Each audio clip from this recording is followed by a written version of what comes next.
Okay, we're going to talk about blasts of gas. There's all kinds of things we're going to be talking about next. Seriously, we're going to be talking about animals that eat their own poop. We're going to be talking Yeah. about all kinds of crazy, cool, fascinating, stinky, Awesome just things. juicy, all that good stuff. We're going to be talking about it next. We have award-winning author Melissa Stewart on Big Blend Radio with us, and she has written over 180 science books for kids. It's amazing. Amazing, amazing. Crazy. And her newest title is a National Geographic-Kids-Book, and I'm so in love with this book. Like, seriously, I don't care how old or young you are. Everybody needs to read this. It is called Ick. Like, I feel like we should be doing, that one TV show, Ewa. It's Ewa. Delightfully Disgusting Animal Dinners, Dwellings, and Defenses. It's out now. Go get it through all those outlets, Amazon, National Geographic, Kids, go right there, National Geographic Books.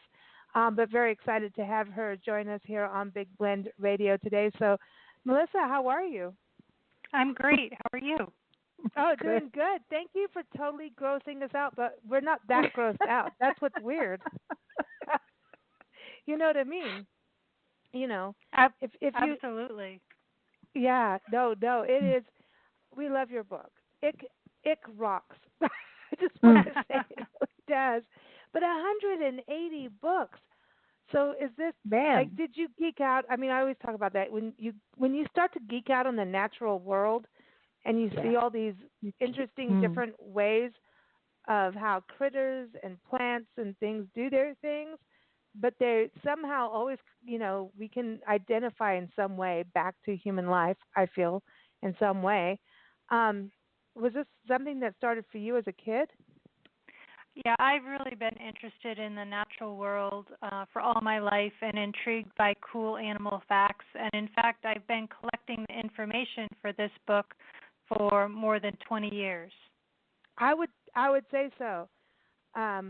Going through it, I was like, oh, she didn't just go like, here's a fun fact list. This was in depth and having to understand how each animal lives to be able to pull that information and go, oh, now we can compile this. Did this start in your backyard? do you watch animals and start writing it down? I do watch animals and start writing it down. Believe it or not, this book started on the other side of the world. Back in 1996, I took a trip I went on safari in Africa, in Kenya, and Tanzania. Cool. And one of the first days of the trip, we saw a black-backed jackal. And we saw it go out. The parents went out and they caught some prey and they ate it, and then they came back to their den and they regurgitated it. They threw it up so that their babies could eat it. And then the next day we saw a gerynook, which is a kind of antelope, and we found out that it chews its cud, so it regurgitates and rechews the food up to 4 times because it eats tough grasses and it's really hard to break down. And right then and there I decided that I was going to start making a list of animals that vomit their victuals, and the book grew from there. Oh, I love it. So, I love it. Okay, but real quick, Melissa, can you dial back in? There's like a connection problem. You're cutting in and out a lot, and we can hear you. We can do this, but I think if maybe sometimes when someone calls back in, it clears the line. So I don't know, but would you mind doing that real quick? Sure. Yep. Thanks. No, it's interesting, Nancy, because being in Kenya, we lived in Kenya and traveled around. Did you ever see that? Well, I know the gerynook. I remember seeing the gerynook, and a lot of antelope do that. Well, but you don't. You could be watching it and not know what you're watching, right? Because it's not that obvious. Like some things that animals do are really obvious. Other things not so obvious. You just don't even know what they're doing. Yeah. Right. So and the gerynooks are they're very elusive, and you're lucky when you get to see them and to even see that process. Yeah, we were thrilled that we got to see them, and we actually saw them. One of the interesting things that they do is stand on their tippy toes to get high leaves from higher in the tree, and we were able to see that behavior too. They do that because are you able to call back in? Are you, Melissa, or no? I tried to call back in, and did it not work? Is it still a bad Yeah, connection. no, you have to like hang up, I think. Sorry about this, everybody, but we'll get it straight. So yeah. All right, let me try again. Okay, thanks. Okay, the gerontic thing, like with the leaf eating in the animal world, is the plants protect themselves. If you eat too many leaves, the leaves start to turn bitter on the tree or the shrub or the bush, so that the animal will move on and not eat the whole thing. So in the gerontic, because it has to stand up to eat, it gets tired really fast of standing on its hind legs to eat as an antelope. If you think of a deer, go ahead. No, I was going to say that gerontic is really cool because a long neck. I remember watching them. Melissa, you're here. How are you doing? Okay. I'm doing well. Okay, it's still there, a little clickety clack, but you're there, and it's a lot better. But yeah, the gerontic, Nancy. Just so you know, a little backup. Nancy and I lived in Kenya and South Africa for many years, and did a lot in wildlife. And so, talking about gerontics, that's it's. I miss seeing those. Did you freak out when you saw their necks at the beginning, like how they are, like getting up there in the tree? Yeah, they're amazing animals. And there's a beautiful picture of them in this book too. They really got a wonderful image of it. They're really, really neat. And then, okay, so then you got to play with dung beetles. Those are. If you went to Africa, you played with dung beetles. It's kind of like the stink bug in a way, Yeah. Yeah, dung beetles are incredible animals too, and also in this book that they make poop balls. Some of them bury them, and then they lay their eggs in it, so that when the eggs hatch, they have a source of food right there, all around them. This is so cool. Now, what about stink bugs? I want to do something on stink bugs. That's my. I don't think you got them in the book, but I'm going to have to do something on that because I think they're neat. The way they kind of do like their headstand. You go on a hike and there they are, and you look down. But this is neat because, going through your book, there's all these things animals do that we really don't know, and that's what Nancy was saying before during the phone call thingy here. But like the western hook-nosed snake, so this just kind of he farts things out. He is the blast of gas. This is crazy. That's right. Yeah, he shoots a stream of air bubbles out of his butt, and it vibrates against the walls of its intestine, and that's what makes that farting sound. Wow. And then, okay, so now we're going to Texas in a couple days here, and this is super cool. So you have this like lizard thing that is like shooting blood from his eyes, like it's like a desert iguana. Like he's gonna. It's a lizard. It is a lizard. It's the Texas horned lizard. The western horned lizard. Yeah, and it has many. It's a very small lizard. It has many defenses. Coyotes are its main predators, but if all else fails, it will shoot blood out of its eyes right into the face of the coyote, and it smells terrible and it tastes terrible, and the coyote will back away. See, now this is what do you find like the desert animals do that too? Horn. We used to call them as kids horned toads. They look alike. That might be an alternate name. Oh, because they do look alike. Yeah, you're right. And they look alike. Yeah. Oh, well, what they do got me is I think the desert animals are always really interesting because they make things happen just on one drop of water kind of thing. They are so resourceful, like desert plants. Animals in the desert, plants in the desert, how everything survives is pretty astounding. And, it's funny because you'll go to a desert and you'll see like sand and you'll see some creosote tree, bushes and everything. People drive through and go, there's nothing here, but there's like hordes of life actually happening. And I think the Texas horned lizard is a really cool example of that. But I think that's part of what makes all these interesting, stinky, gassy things is using what they have. It's all part of camouflage, but the same pages that you have of the Texas horned lizard, you have this desert blister beetle, and I've seen them. This is crazy, and they kind of look like a vulture, almost like a Halloween kind of thing. You could go as a blister beetle to a Halloween party and be nice, like Riff Raff from the Rocky Horror Picture Show or something. You know, that photo is awesome of that. You know, but that beetle's almost vulture-like. It's yeah. So this is also like a blood thing for them. Yeah, they have a chemical in their blood that makes the attacker's mouth burn, so then the attacker will just spit it right out. Oh, wow. Dude. It's like it stinks, gross, it burns. It's all that. You got the Asian bombardier beetle. Look at that. Oh my God! When you start getting into all of this is crazy.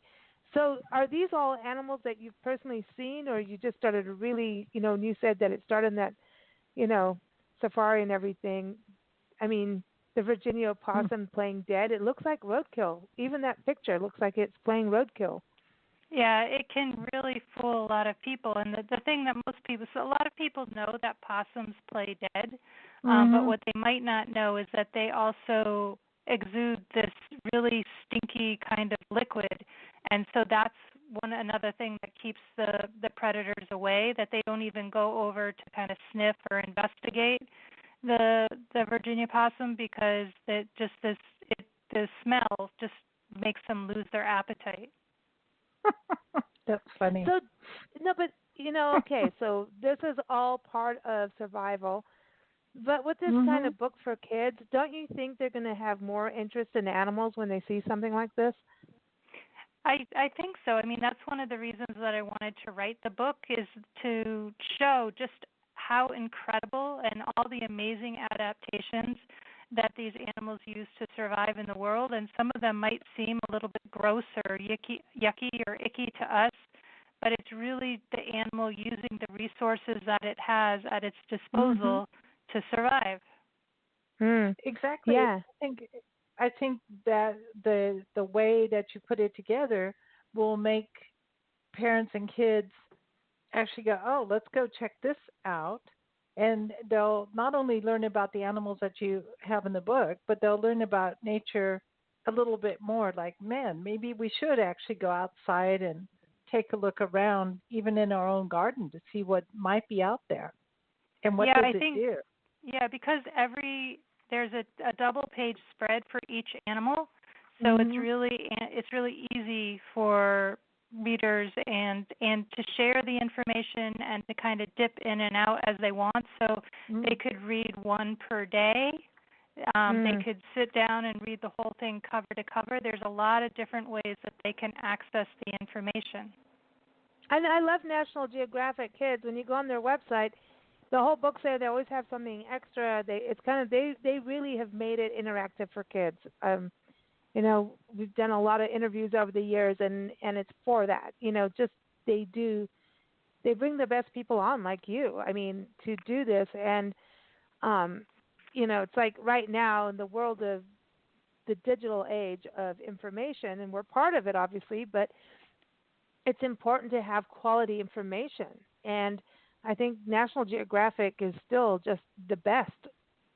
I mean, no one's going to beat them on this. You know, it's like it's really great to see fun, informative, and I feel like it's trusted. Can you do a history book next? Because that would be really cool. Because I think, because animals, you know, I think kids have a thing with animals, but then some go, ew, I'm not going to do that, but then they'll go and look at it later. You know what I mean? Maybe, you know, girls will go, no, but then they'll take the book and, you know, get their flashlight out and look at it later and just go like, oh, yeah, that's some crazy stuff. Well, how can I use that on boys? You know, so I think there's that that zaniness and craziness, but it's real, and that makes it really super cool to watch animals. I mean, watching wildlife, if the more kids get involved in it and families do it and have wildlife habitats in their gardens, is that something that you believe in too? Is if you can have something in your backyard that you can watch that's wild, because then there's that interest of like, what's it doing, you know? Sure, yeah. And I think even if you aren't fortunate enough to have a backyard, if you live in a more urban area, you could go to a local park. Or even if even if you're looking on the sidewalk, you can probably find some ants. And I wonder what they're doing and where are they going and where do they live and how do they live. There's just so many amazing questions that you can investigate and that you can kind of really inspire inquiry in kids through observing nature. It's super cool. Yeah, this afternoon we were sitting on the deck outside, and we turn around because we see this black thing moving across the side of the wall, and it's kind of a waspy-like insect carrying what is obviously a dead beetle. So it's carrying it. No, it was a big no, I filmed it. It is a big spider, a big fat dead spider. That wasn't a beetle. It was a big fat dead spider, and it was a wasp. Oh. What you saw was the shadow because it was big. That wasp thing was probably the size of my middle finger. Like what would that 2 inches? 2 inches maybe? At least 2 inches. It's like a 1.5 inch to 2 inch waspy thing. So it's not a cockroach, but it's the color of a cockroach. I don't know what it is, but I'm like, this is right before you come on a show. I'm like, what did you do, man? Cool. And I'm like, dude, what is that? And it is like a shadow walk, went by, and there's this big fat spider, and then the wasp went down under the little deck thing, and he dropped the spider. The carcass. He dropped the carcass, but I bet you he came back. And after this, the first thing we're going to do is go look and see if the carcass is still there. I bet it's gone. I know. They do dropped the carcass. Like, I think he got tired, or maybe he realized that we were there and he got scared. I think I scared it trying to photograph and film it. Yeah. But they do that. I don't know. And when the insect thing, and your book really does that, the insect thing, the insects are, I mean, they barf and they inject, they bite, they kill.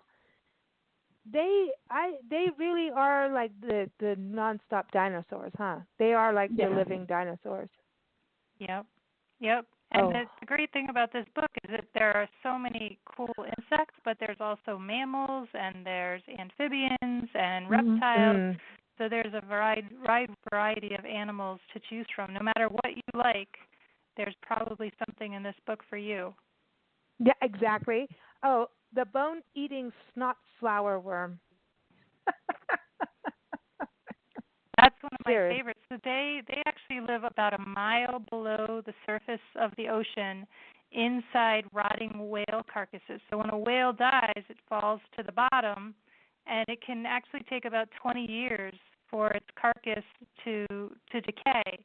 And during that time, it's a micro habitat for lots of different animals, including the bone-eating snotflower worm, which, don't you love that name? It's pretty amazing. Yeah, really. That's super The reason cool. that it has that name, so it eats the bones of the whales, and it has flower in its name because it actually has roots that kind of drill into the whalebone. That's how it attaches, and then it uses those roots to extract nutrients from the bones, from the marrow of the bones, and that's how it gets its nutrition. Wow. Oh.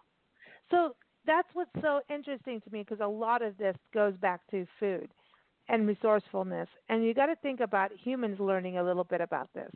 We can compost and, kind of mimic that and be part of that, have a better soil and use our waste. And, our first thing is about using our waste. There's that. I remember the Friends episode where it was like she got stung by a jellyfish, and then somebody had to put pee on her leg for the jellyfish sting, and everybody's like, ew, freak out. But some of that stuff actually works, and nature does it all the time. I find it really fascinating about the nutrients, because there's healing parts of it, but the food parts, like the panda and the bamboo poo. I mean, that's interesting, because it's like you get to have seconds but it's really just gone through your body and you're redoing it again. You know what I mean? It's Yeah. like the second course in a weird way. It's not like, I mean, it's yours, kind of. It's all in the family. Can I Yeah, put it for that so way? for the pandas, the baby panda, when it's first born, it drinks mother's milk like all mammals. But before it can start to eat solid food, it has to eat some poop from its mom because it has bacteria that the baby needs in order to be able to digest food, which is mostly bamboo. So without that, and by the way, baby elephants are the same exact way, that Huh. they need to have poop from their parent before they can digest their food source. Wow. Huh. This is amazing. You So know, can I ask you this? Were you that information? Are you talking about all elephants, whether they're in captivity or in the wild, or just animals in the wild, or just captivity animals? That's all elephants. All of them. Elephants. So they aren't able to digest the plants that they eat without having specific bacteria living in their intestine, and the way for them to get that is by a transfer from the parent to the baby through the poop. oh, So, so this is, go ahead, Nancy.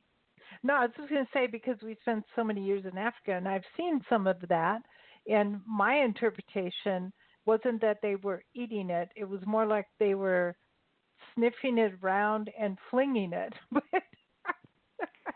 They might have flung it from in the process. That's definitely possible. But yeah, they do need to ingest it so that they can get that bacteria. I wish I'd known that. No, I know because people have there's like Facebook videos about elephants eating each other's poo, and people freaking out about it. And I'm like, dude, there's going to be a reason why. Now I know. Now it's like, okay, everybody, listen. You know, interesting. Well, look, and then there's I mean, the bacteria thing. If you think about for humans, here, everybody's like, you better eat your yogurt, your whatever. Probiotics and everything, and we've lost all that because of the way our nutrition has kind of gone into right out the wasteland. window. We've lost our nutrients. So nature knows nutrients and bacteria and how they work together. We hear bacteria and we run from the hills and we're like, hello, let's Clorox and bleach everything. Especially now in the COVID situation, now we're all in that mode. But honestly, we do need to have bacteria to survive, and we've all learned that now. Everybody's got all these issues, digestion issues, and I'm wondering, can we take a little note from Nature's Handbook of what we used to be like as humans, too? You know? I think so. I think that I read a statistic that 9 out of every 10 cells in your body is a foreign creature. So that it could be a bacteria, it could be another kind of little microorganism, but we live in harmony with them. We have a symbiotic relationship, and if we didn't have foreign bacteria, just like the pandas, if we didn't have foreign bacteria living in our digestive system, we wouldn't be able to digest our food. Yeah, sure. You couldn't eat Chinese food for sure. Oh my gosh, no. Oh my gosh, Well, it's all I mean, it's all different. It's neat. I love your book, and thank you for putting oxpeckers in there. I grew up watching them, and I love them. And some of the birds in the Southwest where we are right now is, you see, not here, grackles and starlings. They all kind of, and even like if you see a cedar wing. That they kind of remind me of them, and I really miss the oxpeckers because we've seen them on everything. They've been on crocodiles, sitting on a crocodile. They've sat on hippos, buffaloes. I mean, you name it. They'll go on a lion. They don't care. A tick. If it has a tick, they're there. It's like a drug for them. But the thing is, like they seem so helpful for eating the ticks, but they're actually not after the ticks at all. They're after the blood inside. And so if they land on, let's say, a rhinoceros, they will actually wait for the tick to attack and to drain blood out of the rhinoceros before they eat it. And if there aren't enough bloody ticks on a particular animal, they don't mind nibbling on earwax or spit or snot or dandruff. So they will eat a lot of different choices for their cuisine. Earwax. But it doesn't hurt the animal. It doesn't hurt the animal, no. Yeah, I think so. Okay, so like look at a remora fish, right? They go out there, this is that whole thing that, where they're, I can't remember the word. It's not symbiosis. Symbiotic. It's like the symbiotic relationship. Yeah, symbiotic where relationship. remora fish will like, hang out with the sharks and do this thing, and everybody's like, no, you're going to eat. No, the shark wants it because that's like their cleaning system, right? So the oxpecker, I think the other animals are like, that's my personal groomer. And they always have this space of someone's massaging and cleaning me. I'm being my hair done. I'm getting my hair done because some of the animals, depending on where the animal is, the bird is, like the oxpecker will be doing, like going down in that ear, and you can see the animal just kind of close its eyes like, oh, I'm being massaged right now. Leave me alone. Mm-hmm. Like, seriously, that's where all these Disney shows come from, is those faces. And that just shows that, these animals do get along. And I think that's kind of a cool thing, too. It's like they're working together. You have this, I have that. But watching, like, big animals totally, like, zone out when a little bird's, like, pecking at their earwax and ticks, that's pretty cool. It's funny. It's super cool. It's super cool. It really is. But yeah, so Melissa, what's next for you? So my next book is actually going in a totally different direction. Next spring I have a picture book coming out.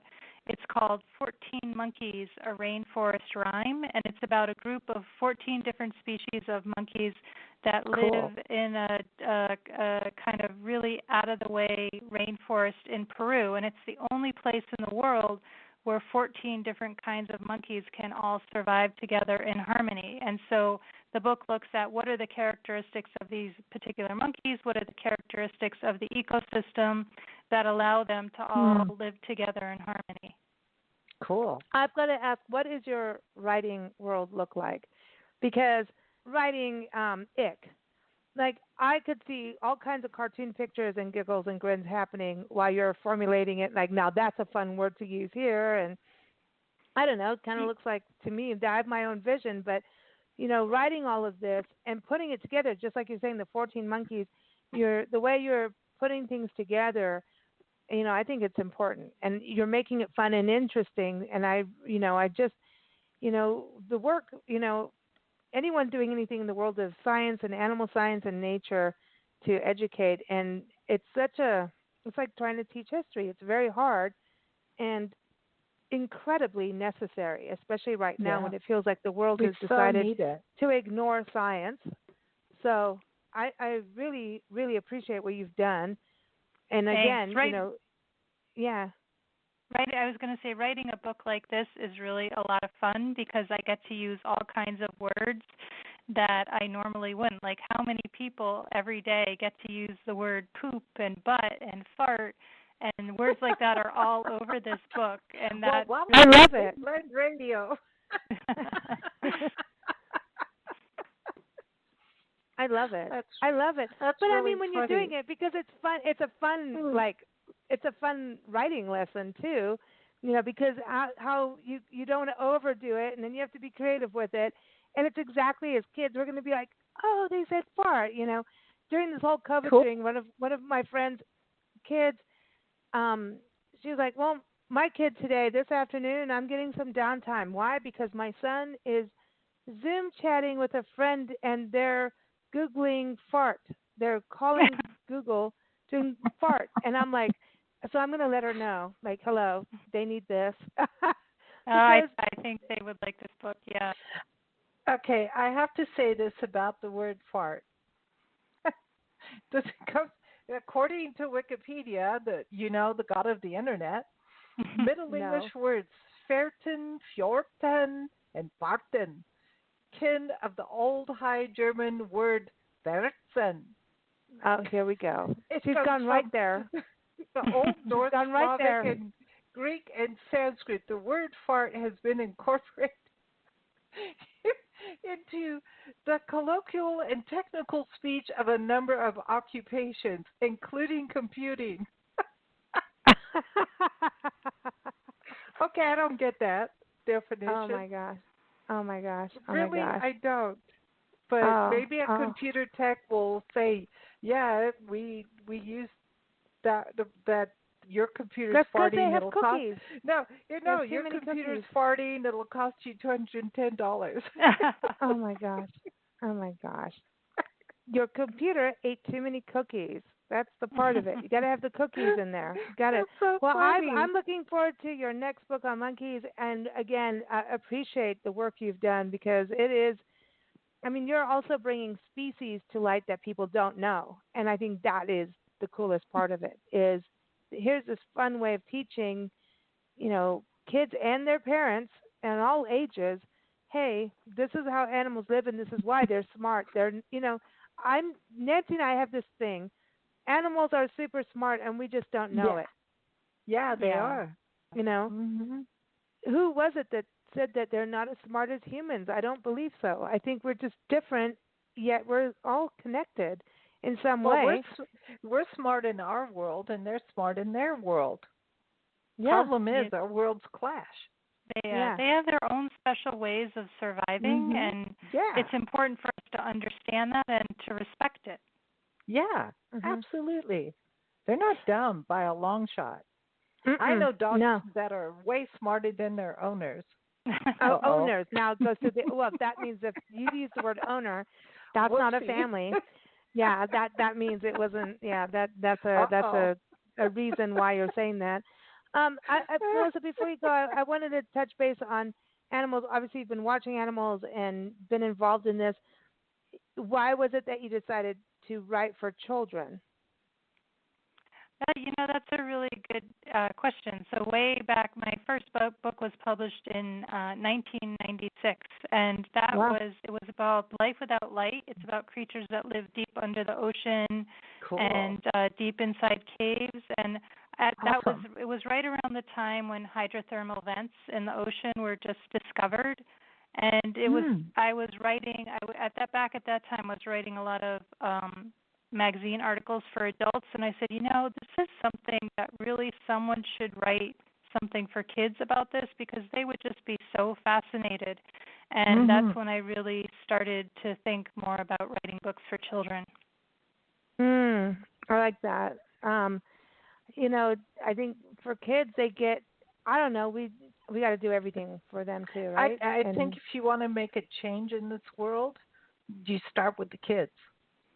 Absolutely. A lot of people say a book that you read when you're a child, it can really change the whole way that you think about the world because your ideas. They say that when an adult reads a book, they're mostly looking for confirmation of their current view of the world. But for kids, it can open doors to them. It can make them see the world in a new way because they're just like little sponges trying to soak it all up. And so it feels just so important and so gratifying. It feels like such an honor to be able to share this information with them and to know that maybe I'm turning someone into a future scientist. Exactly. I totally agree with that. I love that. I'm going to have to follow you on Twitter and everything because I just want the word science blasted everywhere. I want to plaster it on walls. I just want it out there. Because I don't know if you had a chance to visit my website, but it's called Celebrate Science. And that's really what I feel that all my books do, and that I feel like, if one of my books inspires a kid to look under a rock or to follow a butterfly just to see where it's going, then my job is done. Well, this is an interesting thing.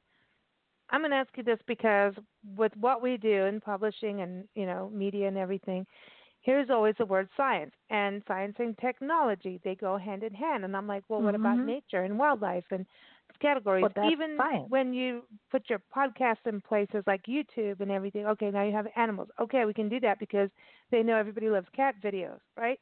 So there's all this marketing thing and musicians go through this exact thing. Don't label me, but at the same time, science, I feel like it's actually completely misunderstood in the general world, and that science is almost like a scary, it's like, oh, I'm going to have to know math. I'm going to have to be smart if I have anything to do with science around me. And so there's like this fear of education, and that brings me to why I love this book so much, because that's the thing that changes and gets people, kids, and adults, into understanding the natural world, whereas the word science freaks people out. They have all these different, especially adults, like you were saying, they're already, oh, I'm going to try and confirm things, and, but science, I think there's a whole bunch of us who geek out and love it, but there's this huge portion that we really do need the fart jokes to make it move forward. Make it. I know. Yeah. Sorry, that was funny. Yeah. That was bad. I think I think that you're right. That's basically what science is it's the pursuit of understanding the world, and it's very simple. And it's just about observing things around you and understanding them, being curious, asking questions. Right. And people sort of think it's this hard thing with test tubes and beakers. But science is everywhere all around us, and every one of us is born a scientist. We are all born asking questions and curious about the world.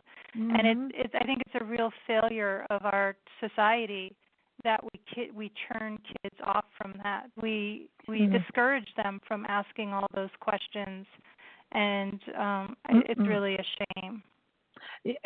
Science is really merely the idea of you're outside, okay, and you see a bird do something. At that moment, when you're observing that, you're being a collector of science or a scientist. You're actually just observing what some other physical being did. That's all you're doing. Science is merely the idea of watching something and seeing how it behaves or acts. That's all. And then if you want to go further into science, you put all the things you've seen about one thing into a format and explain and say, okay, I've seen this bird do this 25,000 times. So I think when the hornbill goes down to the pond and drinks water, it's drinking water. And maybe a little further, if you can go further and experiment with the hornbill drinking the water, it only likes this part of the water and shoots the rest out. I don't know. But that's what science is. It's about being observant and coming to some kind of conclusion. That's it. Yeah. Documenting. I was thinking while you were talking, when you were talking about observing that insect with the spider this afternoon, you were doing science. You were engaged and you were interested and you were excited and you had questions and you wanted to know more. And that's what science is. Because what he was dragging was way bigger than him or her. I know. Right. So it was way bigger. So that's actually physics, right? So at first you were doing biology, but then you're doing physics. So what is it about the body structure of that particular insect that allows it to be able to carry a spider that obviously weighs significantly more than it does? How do its muscles work? Or is it because it's a fresh kill, because it's still plump with all its juice in there? Is this heavy thing going to suck its juice out? It's going to do it. I'm telling you. It had that look. It was like it's got to go. But then it just dropped it. It dropped it. I don't know if it intentionally dropped it. It dropped it between the wood slats of the neck. So now I'm going to tweet it. Yeah, to you know what? You have to tweet me tomorrow and tell me if that spider is still down there or if it has disappeared. Do we have to go to the I'm deck tweeting it to you, the photo at there. least. It's a terrible photo because I took it with my cell phone. And we're like, oh my gosh, we've got to get this down. Check it out. I wish I had my camera. It's really interesting. It is a trip. And so it was just like, dude, this is so cool. But I think all of that is really neat. That's the thing about getting out of nature. You'll appreciate it more instead of killing it, And we get Yeah. all freaked out about insects and stuff. And Oh, yes, they, there's a point of like, okay, like we also want to live and not die and be bitten by a recluse spider or like something like that, mosquitoes that with that carry malaria and stuff like that. so yeah, you But have to have a healthy dose of okay, reality, there's a certain point, but because you also live in this world too. But understanding and getting involved, you start to this whole other world opens up, and you get to. I'm going to say this: nature and things that we're talking about. If you go through this book, it's so creative. There's, it's the most creative stuff you've ever read, and it's real, and it's part of science and nature and how things work, and you will start to think differently in how you do things. Nature is the best mhm. creative um, inspiration that you can have because nature will do whatever it needs to do something, whether it's farting, barfing. If you're a barfing bird on the That sounds Shetland really Islands, good, Lisa. I know it'll do whatever you need to do, and you just got to get over all the little things. So, Melissa, it's such a joy, a real joy speaking with you, and thank you for all the work that you do, not and just with this and book, but letting all us your books. actually and letting us have the wherewithal to say fart on our radio show. I know. Can I play butt pan? Like, dude, I know we have a butt pan thing, but anyway, we'll behave. But thank you again, and we're gonna play the song "Uncle Remus Tales." We do this all the time. We anytime it's like kids and animals and books, this is the perfect song for it. It's from our friends at Tall Men Group. So everyone, again, you can go to melissa-stewart.com. Is that the same website? You had a different Yep. name. Yep. Well, Okay. it's called Celebrate Science, but you got the right URL. Yep. Okay, cool. You can go there, everybody, and also go to National-Geographic-Kids-Books. Anywhere you can go get the book, go get it. It's super fun.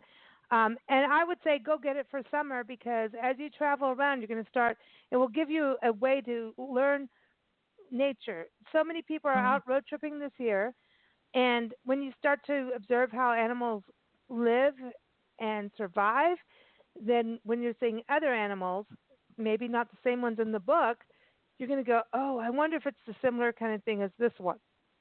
It'll get you And then watching you can in a different go way. do some research and find out. Exactly, And just like the wasp and the You and can the write your own whatever book. that is. There's Yeah. a really cool exercise that people can do is I saw a hawk this morning. Pretend you're the hawk. How do you think you'd feel way up there? Would you circle the same way? Do they always go clockwise or is that just what I'm seeing? Sometimes do they go the other way? I see clockwise when I see a hawk. They just seem to go clockwise. Not sure I'm right about it, but I mean, maybe if we went like past the equator and halfway around the world, they'd be going counterclockwise. I'm not sure.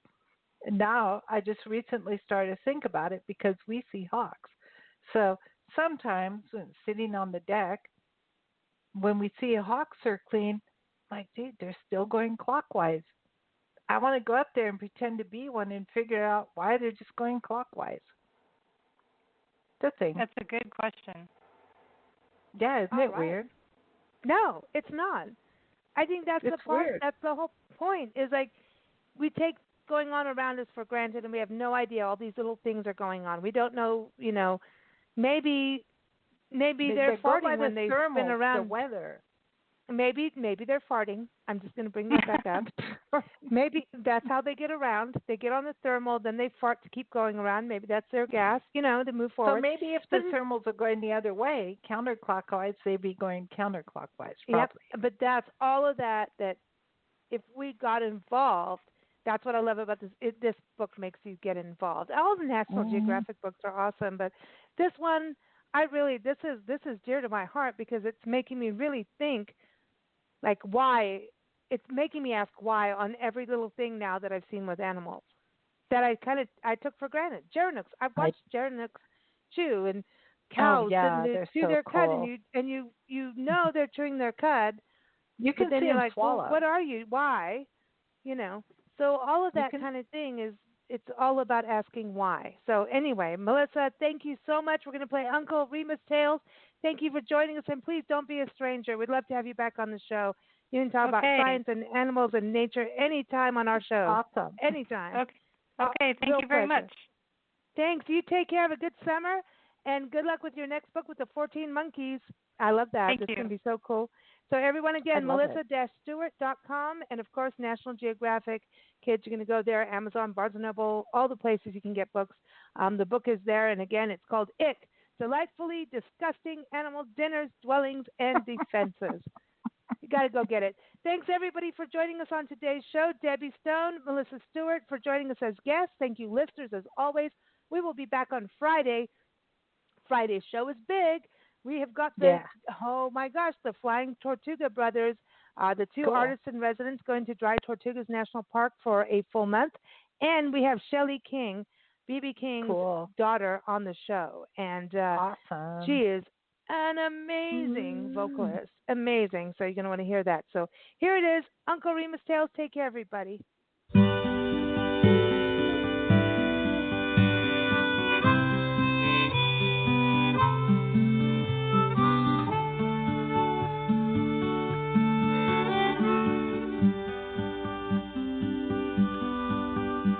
He come home from work, I was already in bed. Mama fixed him a plate, I'd stay awake, 'cause I knew once he was fed, he'd climb them stairs, open the door to my room. With a pat on the head, he'd sit on the edge, read me a story or two about Brother Bear and Mr. Cricket. Old Brer Rabbit loved jumping in the thicket, and brave King Lion saving Sister Cow. They lived together in them woods somehow, every time without fail. Off into dreamland I'd sail, with Daddy reading them Uncle Remus tales. Now that old storyteller, he lived in a cabin in the South, with a corncob pipe bouncing just right. Stories flowed with the smoke from his mouth. Daddy would read 'em just the way they was written. Them creatures came alive at my bedside, sometimes scared me a bit. Like when Sister Fox met Swamp Gator, that gizzard eater nearly ate her. Don't be frightened now, Brother Frog, you'll be safe in that old hollow log. And every time, without fail, off into dreamland I'd sail, with Daddy reading them Uncle Remus tales.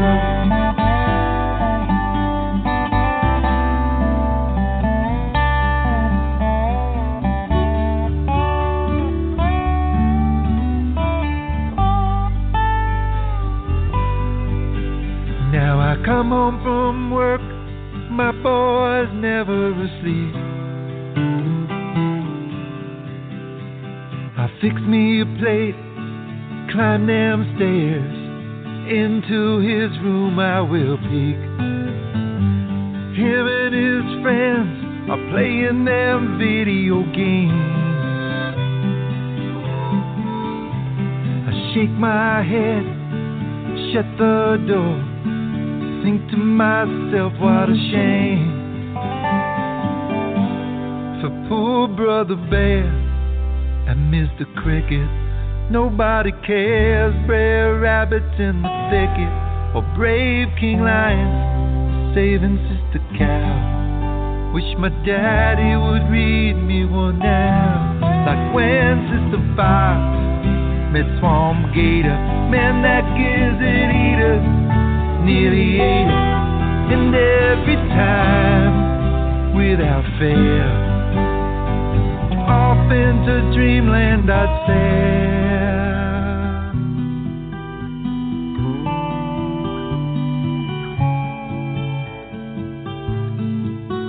With my daddy reading them Uncle Remus tales. Some nights we'd both fall asleep to them Uncle Remus